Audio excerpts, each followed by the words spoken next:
എല്ലാവർക്കും നമസ്കാരം. എൻ്റെ പേര് ജിപ്സി മേരി ജോർജ് എന്നാണ്. കൊല്ലം ജില്ലയിലെ പുനലൂരാണ് എൻ്റെ ഇപ്പോഴത്തെ താമസം. ഞാൻ ബേസിക്കലി ഒരു നേഴ്സായിരുന്നു. 10 വർഷം സൗദി ഗവൺമെൻറ്റിലെ മിനിസ്ട്രിയിൽ വർക്ക് ചെയ്തതിന് ശേഷമാണ് ഞാൻ നാട്ടിലെത്തി ഒരു ബിസിനസ് സ്റ്റാർട്ട് ചെയ്യുന്നത്. ഞാൻ ജനിച്ചു വളർന്നത് പത്തനംതിട്ട ജില്ലയിലെ തുമ്പമൺ എന്ന് പറയുന്ന സ്ഥലത്താണ്. പപ്പ, മമ്മി, എൻ്റെ അനിയൻ, വല്യപ്പച്ചൻ, വല്യമ്മച്ചി അടങ്ങുന്നതാണ് എൻ്റെ കുടുംബം. മാമോദിസ മുങ്ങി പള്ളിയിൽ പോയിക്കൊണ്ടിരുന്നത് തുമ്പമൺ പള്ളിയിലെ ഭദ്രാസന പള്ളിയിലാണ്. എൻ്റെ സ്കൂൾ ജീവിതം എന്ന് പറയുന്നത് തുമ്പമൺ തന്നെയുള്ള പള്ളിയുടെ തന്നെ ഒരു സ്കൂളിലായിരുന്നു. ഞങ്ങളുടെ പള്ളിയുടെ തന്നെ സൺഡേ സ്കൂളിലും കാര്യങ്ങളിലും പോയിക്കൊണ്ടിരിക്കുകയും പള്ളിയിലെ എല്ലാ മത്സരങ്ങൾക്ക് പോവുകയും അവിടെ പ്രൈസുകൾ ധാരാളം കിട്ടുകയും ചെയ്യുമായിരുന്നു. ഡിസ്ട്രിക്ട് തലത്തിൽ അതിന് സബ് ജൂനിയർ തലത്തിലും ഒരുപാട് പ്രൈസസ് കിട്ടിയിട്ടുണ്ടായിരുന്നു.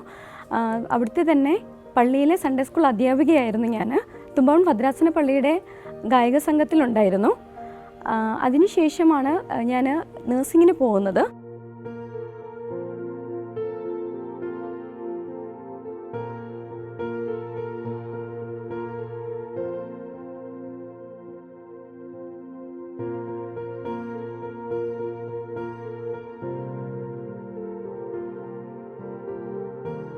ഞാൻ പഠിച്ചു വളർന്നത് തുമ്പമൺ തന്നെയുള്ള പരുമല തിരുമേനിയിൽ സ്ഥാപിതമായ മാർ ഗ്രിഗോറിയോസ് ഹയർ സെക്കൻഡറി സ്കൂളിലാണ്. MGHS എന്നാണ് ഞങ്ങളുടെ സ്കൂൾ അറിയപ്പെടുന്നത്. എൻ്റെ സ്കൂൾ ജീവിതത്തിൽ ഞാൻ സൺഡേ സ്കൂൾ അധ്യാപികയൊക്കെ ആയിരുന്നുകൊണ്ട് ആക്ച്വലി ഞാനൊരു സ്കൂൾ അധ്യാപികയാകാനായിരുന്നു ആഗ്രഹിച്ചത്. പക്ഷേ എൻ്റെ പപ്പയാണ് എന്നോട് ആദ്യമായിട്ട് നഴ്സിങ്ങിന് പോകാൻ വേണ്ടി പറയുന്നത്. അപ്പോൾ പപ്പയാണ് പറയുന്നത്, നഴ്സിങ്ങിന് പോയതിന് ശേഷം നിനക്ക് ട്യൂട്ടർ ആയാലും നിനക്ക് ആ ഒരു പ്രൊഫഷൻ തന്നെ പോകാമല്ലോ എന്ന് പറയുന്നത്. അങ്ങനെയാണ് നഴ്സിംഗ് ഞാൻ ആദ്യമായിട്ട് തിരഞ്ഞെടുക്കാനുള്ള കാരണം. പിന്നെ ഞാൻ നഴ്സിങ്ങിന് വേണ്ടി ബാംഗ്ലൂരിലേക്കാണ് പോകുന്നത്. ബാംഗ്ലൂർ RR കോളേജ് എന്ന് പറയുന്ന കോളേജിലാണ് ഞാൻ നഴ്സിംഗ് പഠിച്ചത്. അതിനടുത്തും നമുക്ക് പള്ളിയിൽ പോകുന്നതിനും എല്ലാ സൗകര്യങ്ങളും, ഓർത്തഡോക്സ് പള്ളിയും കാര്യങ്ങളും എല്ലാം ഉണ്ടായിരുന്നു. അവിടെ പോകുന്നതിനുള്ള സൗകര്യങ്ങളൊക്കെ നമുക്ക് കിട്ടുന്നുണ്ടായിരുന്നു. നഴ്സിംഗ് പഠനത്തിന് ശേഷം ഞാൻ ഡൽഹിയിലേക്ക് പോകാൻ വേണ്ടി തീരുമാനിച്ചു. കാരണം ഏറ്റവും കൂടുതൽ ഇൻ്റർവ്യൂകളും കാര്യങ്ങളും വരുന്നത് ഡൽഹിയിലായതുകൊണ്ട് അവിടെ പോകാൻ വേണ്ടി തീരുമാനിച്ചു. അപ്പോൾ എൻ്റെ അങ്കിളാണ് എന്നെ ഡൽഹിയിലേക്ക് കൊണ്ടുപോകുന്നത്. ഞാനും എൻ്റെ ബെസ്റ്റ് ഫ്രണ്ടായ ലീനയും കൂടിയാണ് ആദ്യമായിട്ട് അവിടേക്ക് പോകുന്നത്. അപ്പോൾ അവിടെ നമുക്ക് ലാംഗ്വേജിൻ്റെ നല്ലൊരു ബുദ്ധിമുട്ടുണ്ടായിരുന്നു. ഹിന്ദിയൊക്കെ നമുക്ക് അറിയാത്തതുകൊണ്ട് ഇൻ്റർവ്യൂ ഒക്കെ കിട്ടുമോ എന്നുള്ളൊരു പേടിയൊക്കെ ഉണ്ടായിരുന്നു. പക്ഷേ അത്യാവശ്യം ചെറിയ രീതിയിലൊക്കെ സംസാരിക്കാനുള്ളത് നമ്മൾ പഠിച്ച് അവിടെ ചെന്നു. ഇൻ്റർവ്യൂ ഫസ്റ്റ് ഹോസ്പിറ്റലിൽ തന്നെ നമുക്ക് കിട്ടി. ഡയാലിസിസ് ഡിപ്പാർട്ട്മെൻറ്റിലാണ് എനിക്ക് ജോലി കിട്ടിയത്. അവിടെ വർക്ക് ചെയ്യുന്ന സമയത്ത് എൻ്റെ കൂടെ ഉണ്ടായിരുന്ന ഒരു ചേച്ചിയുടെ ഒരു ഫ്രണ്ട് ഉണ്ടായിരുന്നു.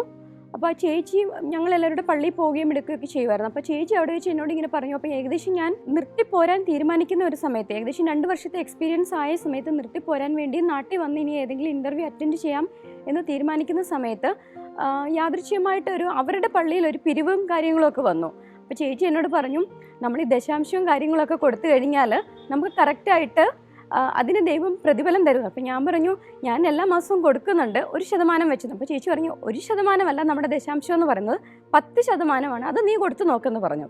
അപ്പോൾ ചേച്ചി പറഞ്ഞ അത് എൻ്റെ മൈൻഡിൽ ഹേർട്ട് ചെയ്തു. അപ്പോൾ ഞാൻ ആദ്യമായിട്ട് എൻ്റെ ഫസ്റ്റ് ആ ഒരു സാലറിയിൽ നിന്നും 10% കറക്റ്റ് ഞാൻ മാറ്റി വെച്ചു. 1 മാസം കൂടി ഞാൻ മാറ്റി. അപ്പോൾ ചേച്ചി എന്നോട് പറഞ്ഞൊരു വാക്കുണ്ട്, ചേച്ചിക്ക് ദശാംശം ചേച്ചി മാറ്റി എൻ്റെ 3ാമത്തെ മാസം ചേച്ചിക്ക് സൗദി ഗവൺമെൻറ്റിലേക്ക് സെലക്ഷൻ കിട്ടിയെന്ന്. അതുപോലെ തന്നെയായിരുന്നു എൻ്റെ ജീവിതത്തിൽ സംഭവിച്ചത്.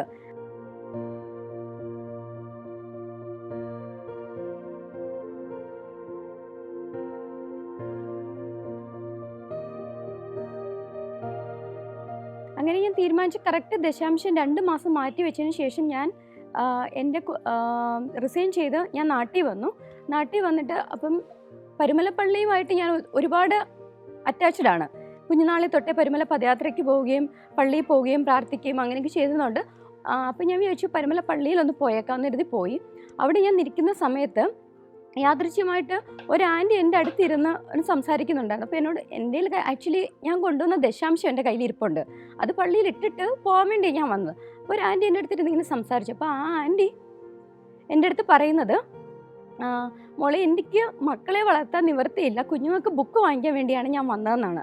അപ്പോൾ ഞാൻ പറഞ്ഞു, ഞാൻ പ്രാർത്ഥിച്ചുകൊണ്ടിരിക്കുകയാണ്, ഖബറിൻ്റെ അവിടെ നിന്ന് പ്രാർത്ഥിച്ചുകൊണ്ടിരിക്കും. ഞാനപ്പോൾ അത് ശ്രദ്ധിക്കുന്നില്ല. അപ്പോൾ എന്നോടാണോ പറയുന്നത് എന്നെനിക്കൊരു ഡൗട്ട് തോന്നുന്നുണ്ട്, പക്ഷേ എനിക്ക് മനസ്സിലാവുന്നില്ല. അപ്പോൾ ഈ സ്വരം ഞാൻ കേട്ടുകൊണ്ടിരിക്കുകയാണ്, എനിക്ക് മക്കളെ വളർത്താൻ നിവൃത്തിയില്ല, കുഞ്ഞുങ്ങൾക്ക് പഠിക്കാൻ ഫീസ് കൊടുക്കാൻ നിവൃത്തിയില്ല എന്ന്. അപ്പോൾ ഞാൻ ഇങ്ങനെ ചിന്തിച്ച്, ഈ ആൻറ്റി എന്നോട് പറയുമ്പോൾ ഞാൻ ഈ പള്ളിയിലിടുന്നതിനേക്കാളും ബെറ്റർ ഈ ആൻറ്റിക്ക് പൈസ കൊടുക്കുന്നതാണല്ലോ എന്ന്.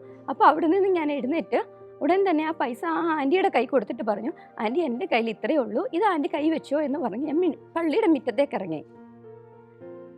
മുറ്റത്തേക്ക് ഇറങ്ങിയപ്പോൾ എൻ്റെ മൊബൈൽ പള്ളിക്കകത്ത് വെച്ച് റിങ് ചെയ്യുന്നുണ്ടായിരുന്നു, പുറത്തിറങ്ങിയതിന് ശേഷം റിങ് ചെയ്യുന്നുണ്ടായിരുന്നു.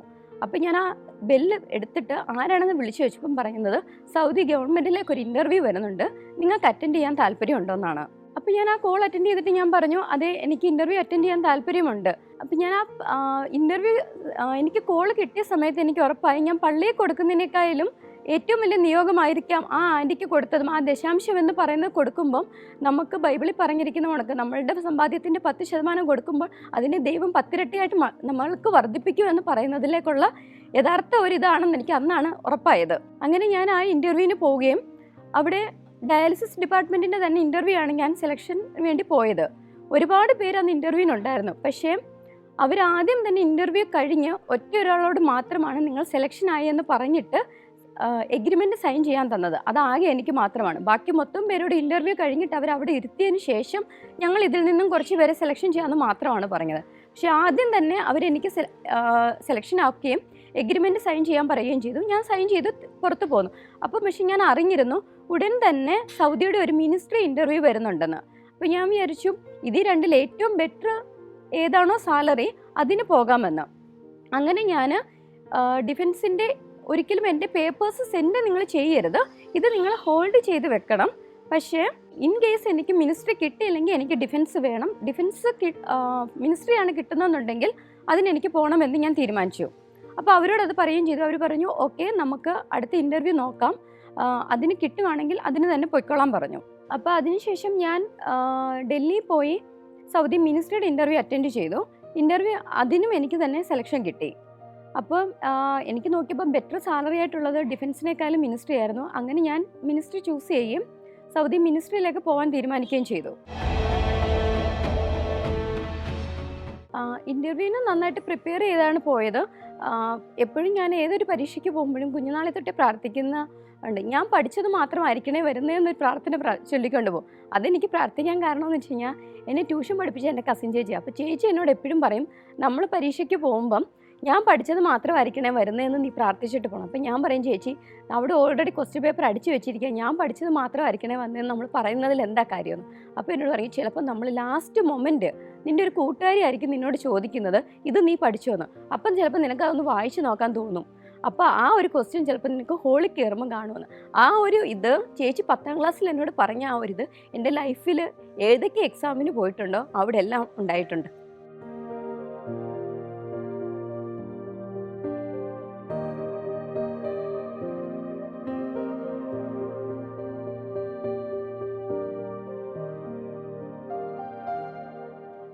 സൗദിയിലേക്ക് പോകുന്നതിന് വേണ്ടി എനിക്ക് ഡൽഹിയിൽ നിന്നായിരുന്നു എൻ്റെ ഫ്ലൈറ്റ്. പക്ഷേ അതിനു മുമ്പ് നമുക്ക് സൗദി ചെന്ന് കഴിഞ്ഞും പ്രൊമട്രിക് എന്ന് പറയുന്ന ഒരു എക്സാം പാസ്സാവേണ്ടതുണ്ട്. അപ്പം ഞാൻ വിചാരിച്ചു നാട്ടിൽ നിന്ന് തന്നെ അത് എഴുതിയിട്ട് പോവുകയാണെങ്കിൽ ആ ഒരു ടെൻഷൻ ഒഴിവാകുമല്ലോ. അങ്ങനെ ഞാൻ സൗദി പ്രൊമട്രിക്കിന് പോകാൻ വേണ്ടി നാട്ടിലൊരു കോച്ചിങ് സെൻറ്ററിൽ പോയി. പക്ഷേ എനിക്ക് പെട്ടെന്ന് തന്നെ ടിക്കറ്റും കാര്യങ്ങളും വന്നപ്പോൾ എനിക്ക് എക്സാം എഴുതാൻ ഉള്ള സാഹചര്യം കിട്ടിയില്ല. പക്ഷെ ഞാൻ വിചാരിച്ചു നാട്ടിൽ നിന്ന് ഏറ്റവും അടുത്തുള്ള ഡേറ്റ് തന്നെ ചൂസ് ചെയ്യാമെന്ന്. അങ്ങനെ ഞാൻ ഏജൻസി ചോദിച്ചപ്പം എൻ്റെ ഫ്ലൈറ്റ് കയറുന്നതിൻ്റെ തൊട്ട് 2 ദിവസം മുമ്പ് ഒരു ഡേറ്റ് ഉണ്ട്. അപ്പോൾ ആ ഡേറ്റിൽ എഴുതാമോ എന്ന് ഏജൻറ്റ് എന്നോട് ചോദിച്ചു. അപ്പോൾ ഞാൻ പറഞ്ഞു ഓക്കെ, ആ ഡേറ്റ് എടുത്തോളാൻ പറഞ്ഞു. അങ്ങനെ ഞാൻ ഡൽഹി ചെന്നിട്ട് സെപ്റ്റംബർ 12-നായിരുന്നു എനിക്ക് ഫ്ലൈറ്റ്. സെപ്റ്റംബർ 10-ാം തീയതിയിലേക്കുള്ള ഡേറ്റ് ഞാൻ എടുത്തു. ഡേറ്റ് എടുത്ത് എക്സാം എഴുതി. എന്തോ ദൈവത്തിൻ്റെ കൃപയാൽ അന്നേരം തന്നെ ആ പ്രൊമട്രിക്ക് പാസ്സായി. അല്ലെങ്കിൽ എനിക്ക് ഡേറ്റ് മാറ്റിയെടുക്കാൻ ഒരു ഓപ്ഷൻ ഉണ്ടായിരുന്നില്ല. അങ്ങനെ അത് പാസ്സായി. സെപ്റ്റംബർ 12-ന് ഞാൻ ഡൽഹിയിൽ നിന്ന് സൗദിയിലേക്ക് പോയി. എൻ്റെ ബ്രദറാണ് എന്നെ കൊണ്ടുവിട്ടത്. എൻ്റെ കസിൻ അങ്കിൾ ഉണ്ടായിരുന്നു, പപ്പയുടെ ഒരു സഹോദരൻ. അങ്കിളും ആൻറ്റിയും എല്ലാവരും കൂടി എന്നെ കൊണ്ടുവന്ന് ഡൽഹിയിൽ നിന്ന് അവരുടെ വീട്ടിൽ നിന്നാണ് ഞാൻ സൗദിയിലേക്ക് പോകുന്നത്. എൻ്റെ ലൈഫിലെ ഫസ്റ്റ് ഫ്ലൈറ്റ് യാത്രയായിരുന്നു അത്. ഞങ്ങൾ പക്ഷേ പോകുന്ന സമയത്ത് സൗദി ഗവൺമെൻറ്റിലേക്ക് തന്നെയുള്ള പല സ്ഥലങ്ങളിലേക്കുള്ള ഒരുപാട് പേര് അന്ന് ഉണ്ടായിരുന്നു. മിനിസ്ട്രിയിലുള്ള എല്ലാവരെയും ഒന്നിച്ചാണ് അവർ കൊണ്ടുവന്നത്. ഏകദേശം ഒരു 50-60ഓളം പേര് ഉണ്ടായിരിക്കും. റിയാദിലെത്തിയതിന് ശേഷമാണ് അവർ പല സ്ഥലത്തോട്ടും പലരെയും വിടുന്നത്. എനിക്ക് സൗദി റിയാദിലേക്കായിരുന്നു. റിയാദ് നമ്മൾ മിനിസ്ട്രിയുടെ തന്നെ അക്കോമഡേഷനിലെത്തി. അവിടുന്ന് ഞങ്ങളെ ഹോത്ത ബനി തമീം എന്ന് പറയുന്ന സ്ഥലത്തേക്ക് കൊണ്ടുപോകുന്നതിന് വേണ്ടി അവിടുത്തെ ഡ്രൈവർ വരികയും ഞങ്ങളെ അവിടേക്ക് കൊണ്ടുപോവുകയും ചെയ്തു. സൗദിയിലേക്ക് ഞങ്ങൾ പോകുന്ന സമയമെന്ന് പറയുന്നത് അവിടെ അന്ന് ഭയങ്കര റിലീജിയസ്റ്റിക് ആയിട്ട് ചിന്തിക്കുന്നൊരു സമയമായിരുന്നു. പക്ഷേ ഞങ്ങളുടെ ഹോത്ത എന്ന് പറയുന്ന സ്ഥലം അത്ര സ്ട്രിക്റ്റഡ് ആയിട്ടുള്ളൊരു ഏരിയ അല്ല. എല്ലാവർക്കും പ്രാർത്ഥിക്കുന്നതിനും എടുക്കുന്നതിനും ഒക്കെയുള്ള സൗകര്യങ്ങളൊക്കെ ഉണ്ടായിരുന്നു.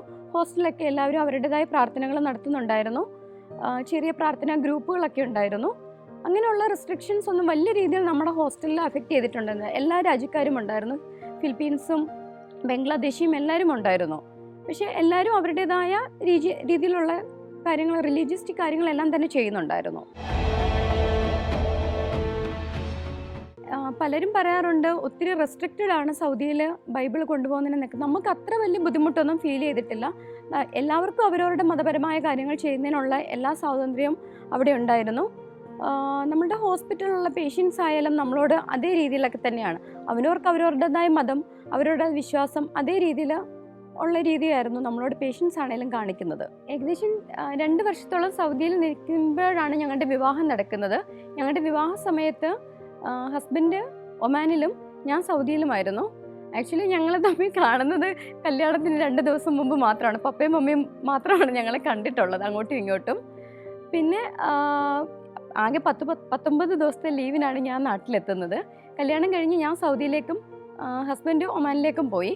അതിനുശേഷം ഹസ്ബൻഡ് സൗദിയിലേക്ക് വരികയും ഞങ്ങൾ പിന്നെ അവിടെ ഒന്നിച്ച് ജീവിക്കുകയും ചെയ്തു.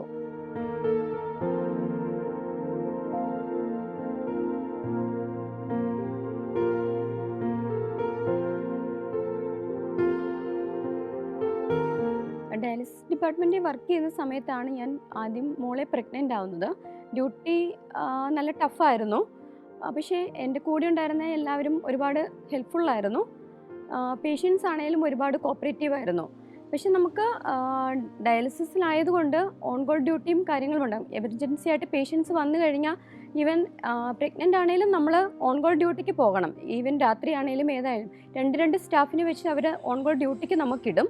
എമർജൻസി പേഷ്യൻ്റ് എപ്പോൾ വന്നാലും നമ്മൾ ആ ദിവസം ആരുടെയാണോ ഡ്യൂട്ടി അവർ പോകേണ്ടതായിട്ടുണ്ട്. അപ്പോൾ പ്രഗ്നൻസി ആണെങ്കിലും എന്താണേലും നമ്മളതിന് പോകാൻ ബാധ്യസ്ഥരാണ്. ആദ്യത്തെ മോളുണ്ടായി ഏകദേശം 45 ദിവസത്തിന് ശേഷം പിന്നെ എനിക്ക് ഡ്യൂട്ടിക്ക് അവിടെ പോകണമായിരുന്നു.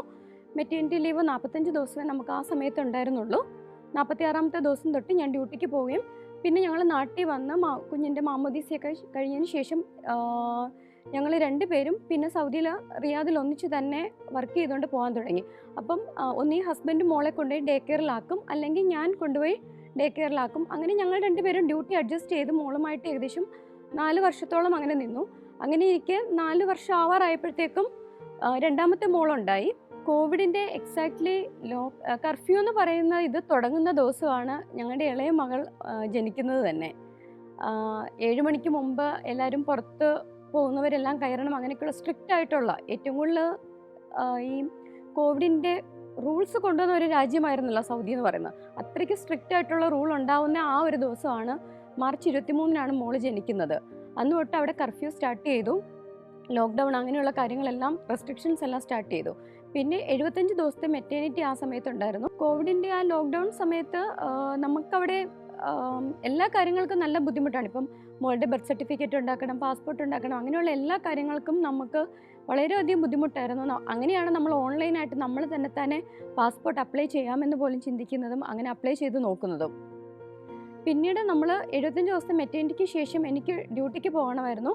ഞാൻ ഡ്യൂട്ടിക്ക് പോവും. ഡ്യൂട്ടിക്ക് എന്ന് പറയുന്നത് എനിക്ക് ഒരുപാട് കോവിഡ് പേഷ്യൻസ് ഉണ്ടായിരുന്നു. ഡയാലിസിസ് ഡിപ്പാർട്ട്മെൻറ്റ് ആയതുകൊണ്ട് ഞങ്ങളുടെ ഒരുപാട് പേഷ്യൻസിന് കോവിഡ് അഫക്റ്റഡ് ആയി. നമുക്ക് ഓൾട്ടർനേറ്റീവ് ഡേയിലാണ് ഡ്യൂട്ടി. പക്ഷേ രാവിലെ 5 മണിക്ക് ഡ്യൂട്ടിക്ക് കയറിയാൽ വൈകുന്നേരത്ത് 9 മണി 10 മണി വരെ ഡ്യൂട്ടി ചെയ്യേണ്ട ഒരു സിറ്റുവേഷൻ ആയിരുന്നു. ഡ്യൂട്ടി കഴിഞ്ഞ് വരുമ്പോൾ 70 ദിവസത്തിന് മേളിലുള്ള ഒരു കൊച്ചു കുഞ്ഞും പിന്നെ എൻ്റെ മമ്മി അവിടെ വന്നിട്ടുണ്ടായിരുന്നു. മമ്മിയും അച്ഛനും മൂത്ത മോളും. അപ്പോൾ നമ്മൾ ഒരുപാട് പേടിയോടുകൂടിയാണ് ഓരോ ദിവസവും വന്നുകൊണ്ടിരുന്നത്. കുഞ്ഞുങ്ങൾക്ക് അഫക്റ്റഡ് ആവുമോ, നമ്മൾ അവിടെ നിന്ന് വരുമ്പോൾ നമ്മൾക്ക് അഫക്റ്റഡ് ആവുമോ, അങ്ങനെയൊക്കെയുള്ള ഒരുപാട് ടെൻഷൻസ് ആ സമയത്തുണ്ടായിരുന്നു. അപ്പോൾ ആ സമയത്ത് നമുക്ക് കുഞ്ഞുങ്ങളെയും കൊണ്ട് ഡേ കെയറിൽ പോകുന്നതും ഡ്യൂട്ടി കണ്ടിന്യൂ ചെയ്യുന്നതും പാടാണെന്ന് തോന്നി. അപ്പം നമുക്ക് പുനലൂര് അച്ഛൻ്റെ പപ്പ എന്ന് പറയുന്നത് പ്രവാസിയായിരുന്നു. പപ്പ വാങ്ങിച്ച സ്ഥലമാണിത്. അപ്പോൾ പപ്പയ്ക്ക് സ്ഥലം വാങ്ങിക്കുന്ന സമയം തൊട്ടേ ഒരു ബിൽഡിങ് കെട്ടണം എന്നും എന്തെങ്കിലും ബിസിനസ് ചെയ്യണമെന്നുള്ളത് പപ്പയ്ക്ക് ആഗ്രഹമായിരുന്നു. അപ്പോൾ ഞങ്ങൾ പോയ സമയത്ത് പപ്പ അച്ഛനോട് പറഞ്ഞു, അച്ഛൻ ഇവിടെ വീടിൻ്റെ ഫ്രണ്ടിലായിട്ട് ഒരു ബിൽഡിങ് കെട്ടണം, എന്നിട്ട് എന്തെങ്കിലും ചെയ്യാൻ പറഞ്ഞു. അപ്പോൾ അങ്ങനെ നമ്മൾ ഈ കോവിഡ് തുടങ്ങുന്നതിന് മുമ്പ് തന്നെ നമ്മൾ ബിൽഡിങ് ഏകദേശം പണിത് തീർത്തിരുന്നു. അതിനുശേഷമാണ് കോവിഡിൻ്റെ ആ ഒരു സമയത്താണ് കോവിഡ് തുടങ്ങുന്നതിന് തൊട്ട് മുമ്പാണ് പപ്പ യാദൃശ്യമായിട്ട് ഒരു അസുഖം ബാധിക്കുകയും മരിക്കുകയും ചെയ്യുന്നത്. അപ്പോൾ നമ്മൾ വിചാരിച്ചു അപ്പം മമ്മി എന്തായാലും ഇനി നാട്ടിൽ ഒറ്റയ്ക്കാവും, അപ്പോൾ കുഞ്ഞുങ്ങളെയും കൊണ്ട് ഏറ്റവും ബെറ്റർ നാട്ടിൽ വന്നിട്ട് എന്തെങ്കിലും ബിസിനസ് സ്റ്റാർട്ട് ചെയ്യുന്നതായിരിക്കുമെന്ന്. അപ്പോൾ അങ്ങനെ ആ തീരുമാനത്തിൻ്റെ പുറത്ത് അച്ഛൻ നാട്ടിലേക്ക് വരികയും കുഞ്ഞുങ്ങൾ രണ്ടുപേരും, അപ്പോൾ മൂത്ത മോൾക്ക് അന്ന് 4 വയസ്സും ഇളയ മോൾക്ക് അന്ന് 6 മാസം മാത്രമേ ആയിട്ടുണ്ടായിരുന്നുള്ളൂ. അച്ഛൻ ഇവരുമായിട്ട് നാട്ടിൽ വന്നു. അപ്പം നമ്മൾ ബിൽഡിങ്ങിൻ്റെ പണി ഒരു 80% അന്ന് തീർത്തിട്ടുണ്ടായിരുന്നുള്ളൂ. പിന്നെ ബാക്കിയുള്ള പണി മൊത്തം നാട്ടിൽ വന്ന് അച്ഛൻ നിന്ന് ചെയ്ത് തീർത്ത് പല ബിസിനസ്സിനെ കുറിച്ച് നമ്മളിങ്ങനെ ചിന്തിച്ചു. അപ്പം നമുക്ക് ഓൾറെഡി പാസ്പോർട്ടൊക്കെ സ്വന്തമായിട്ട് ചെയ്ത് ഒരു എക്സ്പീരിയൻസ് ഉള്ളതുകൊണ്ട് പണ്ട് തൊട്ടിലേ ഞാൻ പറയും എന്തെങ്കിലും ഓൺലൈനായിട്ട് നമുക്ക് ചെയ്യണം. അപ്പം എപ്പോൾ കടം പടന്നു കഴിഞ്ഞാലും ഒരു മുറി എനിക്ക് തരണം, എന്തെങ്കിലും ഓൺലൈൻ ഇത് ചെയ്യാൻ വേണ്ടിയെന്ന് പറയും. കാരണം ആപ്ലിക്കേഷൻസ് ഒക്കെ ചെയ്യാനും ഒക്കെ എനിക്ക് നന്നായിട്ട് അറിയാം. അത്യാവശ്യം കമ്പ്യൂട്ടർ യൂസ് ചെയ്യാനും അറിയാം. +2 കഴിഞ്ഞ സമയത്ത് പപ്പ വെറുതെ 2 മാസത്തെ സമയം ഉണ്ടായിരുന്ന സമയത്ത് കമ്പ്യൂട്ടർ കോഴ്സിന് വിട്ടിട്ടുണ്ടായിരുന്നു. അപ്പോൾ അതുകൊണ്ട് അത്യാവശ്യം കമ്പ്യൂട്ടർ യൂസ് ചെയ്യാൻ അറിയാം. അപ്പോൾ ഞാൻ പറഞ്ഞു നമുക്ക് അങ്ങനെ എന്തെങ്കിലും ചെയ്യാമെന്ന്. അപ്പോൾ അതിനെക്കുറിച്ച് ഇങ്ങനെ ഞങ്ങൾ എൻക്വയറി ചെയ്തപ്പോഴാണ് ഞങ്ങൾ ജനൌഷധിയെക്കുറിച്ച് അറിയുന്നത്.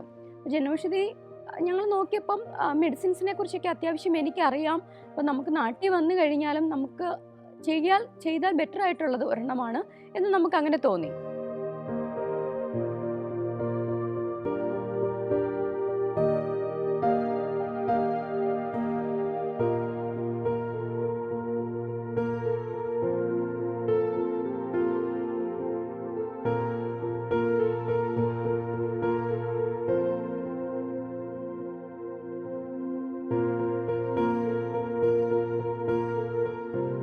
സൗദിയിൽ ഞങ്ങളുടെ ആ ഒരു ജീവിത സമയത്ത് നമുക്ക് ഒരിക്കലും മറക്കാൻ പറ്റാത്ത ആളെന്ന് പറയുന്നത് മോളൊക്കെ ഉള്ളതുകൊണ്ട് ഓൺ ഗോൾ ഡ്യൂട്ടി വരുമ്പോൾ നമുക്ക് ചെയ്യാൻ ബുദ്ധിമുട്ടാണെന്ന് പറഞ്ഞുകൊണ്ട് ഞങ്ങളുടെ സീനിയർ ആയിരുന്ന ബീന ചേച്ചി പലപ്പോഴും എനിക്ക് വേണ്ടി ഡ്യൂട്ടി ചെയ്യും.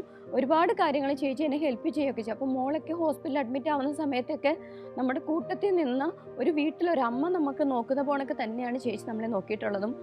കുഞ്ഞിന് വേണ്ട ഫുഡും എനിക്ക് വേണ്ട ഫുഡും കാര്യങ്ങളും എല്ലാം ഉണ്ടാക്കിക്കൊണ്ട് തരും. ഒരുപാട് ഹെൽപ്ഫുള്ളായിരുന്നു ചേച്ചി.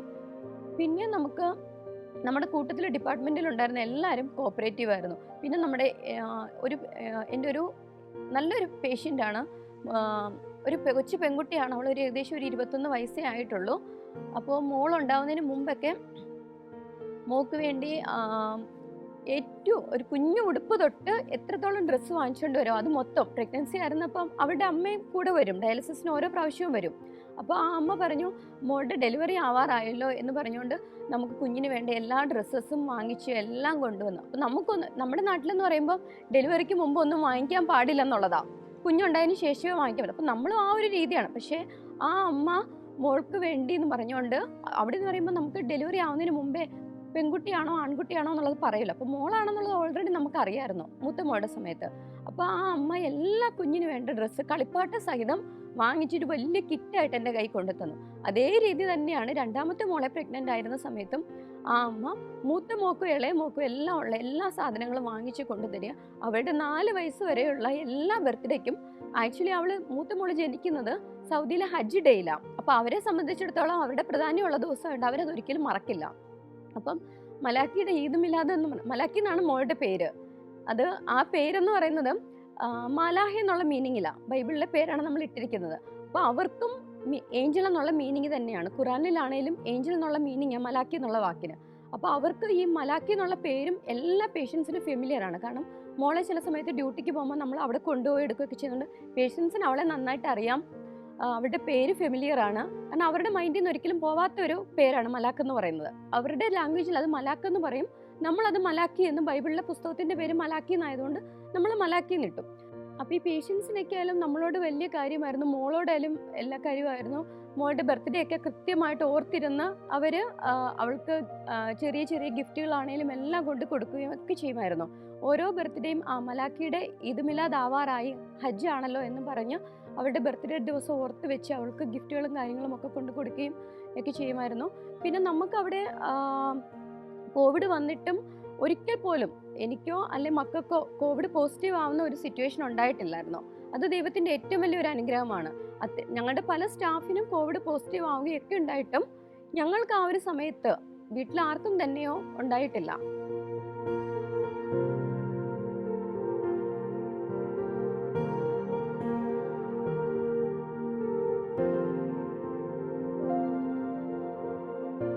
സമയത്ത് എൻ്റെ മമ്മി അവിടെ ഉണ്ടായിരുന്നു.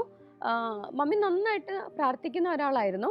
അപ്പം മമ്മിയുടെ പ്രാർത്ഥന അതേപോലെ നാട്ടിൽ ഇവിടുത്തെ മമ്മിയും എല്ലാവർക്കും നല്ല ടെൻഷൻ ഉണ്ടായിരുന്നു. കാരണം ന്യൂസിലൊക്കെ ആ സമയത്ത് വരുന്നത് കോവിഡിനെ കുറിച്ചുള്ള വലിയ വലിയ ന്യൂസസ് ആണല്ലോ. അപ്പം നമുക്ക് പ്രതീക്ഷിക്കുന്നതിനേക്കാളും ഏറെയാണ്, അവിടെ നടക്കുന്നതിനേക്കാളും കൂടുതലാണ് നാട്ടിൽ വരുന്ന ന്യൂസ് എന്ന് പറയുന്നത്. അപ്പോൾ ഇവർക്കൊക്കെ ഒരു ഭീകര സിറ്റുവേഷനാണ് സൗദിയിലെന്നുള്ള ഒരു ചിന്തയുണ്ടായിരുന്നു. പക്ഷെ നമുക്ക് അത്രയൊന്നും അവിടെ അങ്ങനെ ഒരു പേടിയോ കാര്യങ്ങളോ ഉണ്ടായിരുന്നില്ല.